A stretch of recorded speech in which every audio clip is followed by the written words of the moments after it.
Za posledný rok sme s rodinou ani raz nenavštívili starých rodičov. Moji rodičia hovoria, že je to nebezpečné. Mohli by sme ich nakaziť covidom. Chýbajú mi. Tak, ako mi chýbajú aj moje kamarátky zo spevokolu a stredka. Často sa cítim sama. Aj škola je zatvorená.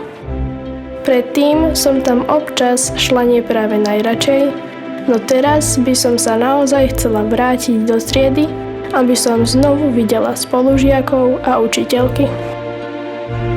Smútok samoty sa občas stáva neznesiteľným. Cítime sa všetkými opustení, neschopní usmiať sa. Cítime sa vysilení a na dne ako Ježiš. Ježišu, večné svetlo, zažiar prosím ťa, keď sa vzdialujúc od teba strácam v temných myšlienkach.